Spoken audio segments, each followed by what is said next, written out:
Vamos hoje para o capítulo 8 do livro 5 Minutos, do José de Alencar.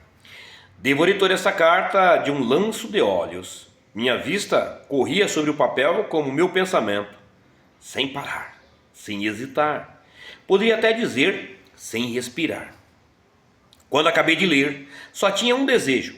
Era o de ir ajoelhar-me a seus pés e receber como a bênção do céu esse amor sublime e santo. Como sua mãe, lutaria contra o destino. Cercá-la-ia de tanto afeto e de tanta adoração, tornaria sua vida tão bela e tão tranquila, prenderia tanto a sua alma à terra, que lhe seria impossível deixá-la. Criaria para ela, com o meu coração, um mundo novo, sem as misérias e as lágrimas deste mundo em que vivemos. Um mundo só de aventura, onde a dor e o sofrimento não pudessem penetrar. Pensava que devia haver no universo algum lugar desconhecido, algum canto de terra ainda puro do hálito do homem, onde a natureza virgem conservaria o perfume dos primeiros tempos da criação e o contato das mãos de Deus quando a formara. Aí era impossível que o ar não desse vida, que o raio do sol não viesse impregnado de um átomo de fogo celeste, que a água e as árvores, a terra cheia de tanta seiva e de tanto vigor, não inoculassem na criatura essa vitalidade poderosa da natureza no seu primitivo esplendor. Iríamos, pois, a uma dessas solidões desconhecidas. O mundo abriria-se diante de nós e eu sentir-me-ia com bastante força e bastante coragem para levar o meu tesouro além dos mares e das montanhas, até achar um retiro onde esconder a nossa felicidade. Nesses desertos tão vastos, tão extensos, não haveria sequer vida bastante para duas criaturas que apenas pediam um palmo de terra e um sopro de ar, a fim de poderem elevar a Deus, como uma prece constante, o seu amor tão puro. Ela dava-se 24 horas para refletir. Sim, ela dava-me 24 horas para refletir, e eu não queria nem um minuto, nem um segundo. Que me importavam o meu futuro e a minha existência se eu sacrificaria de bom grado para dar-lhe mais um dia de vida? Todas essas ideias, minha prima, cruzavam-me no meu espírito, rápidas e confusas, enquanto eu fechava na caixinha de pau cetim os objetos preciosos que ela encerrava, copiava na minha carteira a sua morada, escrita no fim da carta, e atravessava o espaço que me separava da porta do hotel. Aí encontrei o criado da véspera. A que horas parte a barca da estrela? Ao meio-dia. Eram 11 horas. No espaço de 1 hora eu faria as 4 léguas que me separavam daquele porto. Lancei os olhos em torno de mim com uma espécie de desvario. Não tinha um trono, como Ricardo III, para oferecer em troca de um cavalo, mas tinha a realeza do nosso século. Tinha dinheiro. A 2 passos da porta do hotel estava um cavalo que o seu dono tinha pela rédea. Compro-lhe este cavalo, disse eu, caminhando para ele, sem mesmo perder tempo em cumprimentá-lo. Não pretendia vendê-lo, respondeu-me o homem cortesmente. Mas se o senhor está disposto a vendê-lo e dar-lhe o preço que ele vale, eu lhe pagarei. Não questiono sobre o preço, compro-lhe o cavalo arreado como está. O sujeito olhou-me admirado, porque, a falar a verdade, os seus arreios nada valiam. Quanto a mim, já lhe tinha tomado as rédeas da mão, e sentado no selim, esperava que me dissesse quanto tinha de pagar-lhe. Não repare, fiz uma aposta e preciso de um cavalo para ganhá-la. Isso deu-lhe a compreender a singularidade do meu ato e pressa que eu tinha. Recebeu sorrindo o preço do seu animal e disse, saudando-me com a mão de longe, porque já eu dobrava a rua. Estimo que ganhe a aposta, o animal é excelente. Na verdade era uma aposta que eu tinha feito comigo mesmo, ou antes com a minha razão, a qual me dizia que era impossível apanhar a barca, e que eu fazia uma extravagância sem necessidade, pois bastava ter paciência por 24 horas. Mas o amor não compreende esses cálculos e esses raciocínios próprios da fraqueza humana. Criado como uma partícula do fogo divino, ele eleva o homem acima da terra, desprende-se da argila que o envolve e dá-lhe força para caminhar ou para dominar todos os obstáculos, para querer o impossível. Esperar tranquilamente um dia para dizer-lhe que eu a amava e que iria amá-la com todo o culto e admiração que me inspirava a sua nobre abnegação me parecia quase uma infâmia. Seria dizer-lhe que tinha refletido friamente, que tinha pesado todos os prós e os contras do passo que ia dar, que havia calculado como um egoísta a felicidade que ela me oferecia. Não só a minha alma se revoltava contra essa ideia, mas parecia-me que ela, com a sua extrema delicadeza de sentimento, embora não se queixasse, sentiria ver-se o objeto de um cálculo e o alvo de um projeto de futuro. A minha viagem foi uma corrida louca, desvairada, delirante. Novo Mazepa passava por entre a cerração da manhã, que cobria os píncaros da serrania, como uma sombra que fugia rápida e veloz. Dir-se-ia que alguma rocha colocada em um dos cabeços da montanha tinha se desprendido de seu alvéolo secular e, precipitando-se com todo o peso, rolava surdamente pelas encostas. O galopar do meu cavalo formava um único som que ia reboando pelas grutas e cavernas e confundia-se com o rumor das torrentes. As árvores cercadas de névoa fugiam diante de mim como fantasmas. O chão desapareceu sob os pés do animal.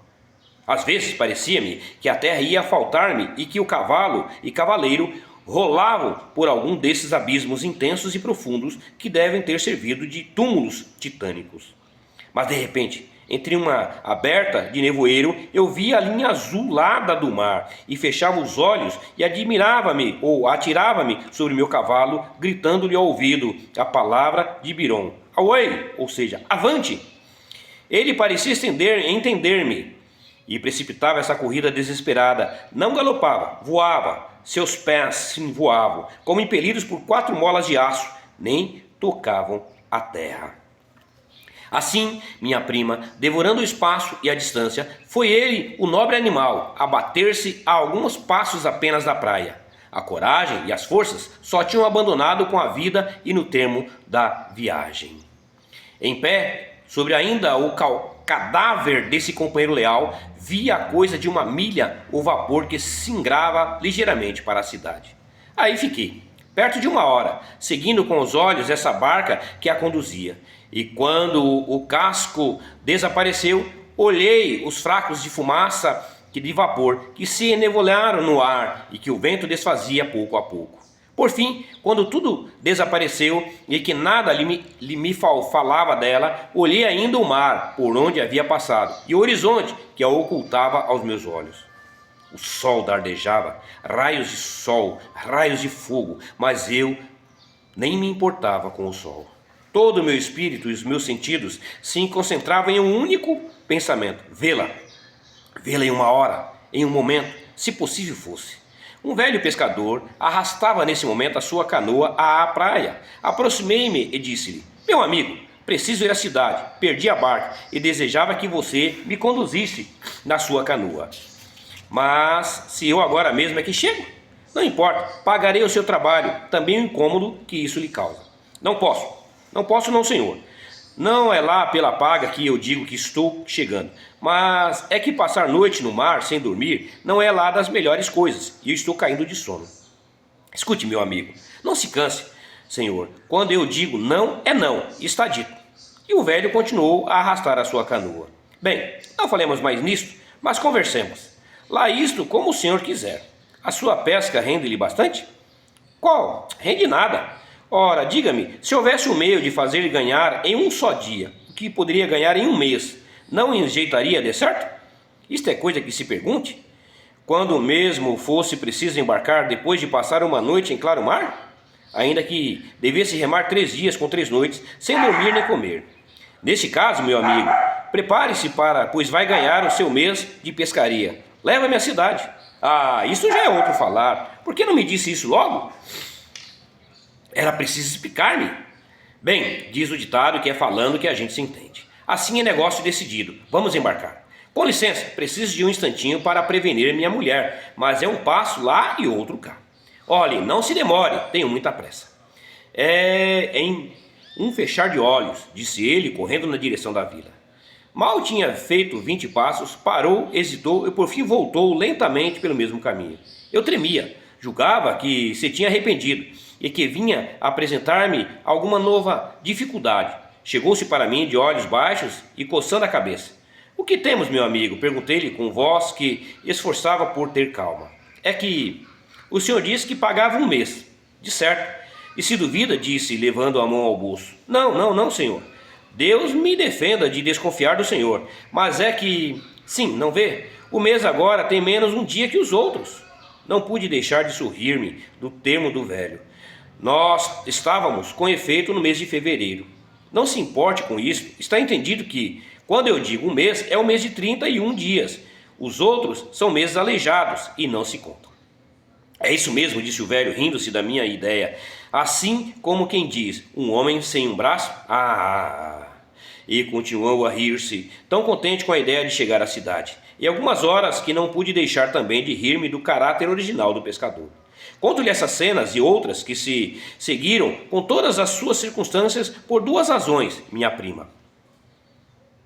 A primeira é porque desejo que compreenda bem o drama simples que me propus traçar-lhe. A segunda é porque tenho tantas vezes repassado na memória as menores particularidades dessa história, tenho ligado de tal maneira o meu pensamento a essas reminiscências, que não me animo a destacar delas a mais insignificante circunstância. Parece-me que, se eu fizesse, separaria uma parcela da minha vida. Depois de 2 horas de espera e de impaciência, embarquei nessa casquinha de nós, que saltou sobre as ondas, impelida pelo braço ainda forte e ágil do velho pescador. Antes de partir, fiz enterrar o meu pobre cavalo. Não podia deixar assim exposto às aves de rapina o corpo desse animal tão nobre que eu tinha roubado à afeição do seu dono, para imolá-lo à satisfação de um capricho meu. Talvez lhe pareça isso uma puerilidade, mas a senhora é mulher, minha prima. Sim, a senhora é mulher e deve saber que, quando se ama como eu o amava, tem-se o coração tão cheio de afeição que espalha uma atmosfera de sentimento em torno de nós e inunda até os objetos inanimados. Quanto mais as criaturas, ainda irracionais, que um momento se ligaram à nossa existência para a realização de um desejo. E assim, findamos o capítulo 8. Sim, o capítulo 8 do livro 5 Minutos. Aguarde. Faça um comentário, espero que esteja gostando e que logo eu publico o capítulo 9. Que Jesus Cristo te abençoe.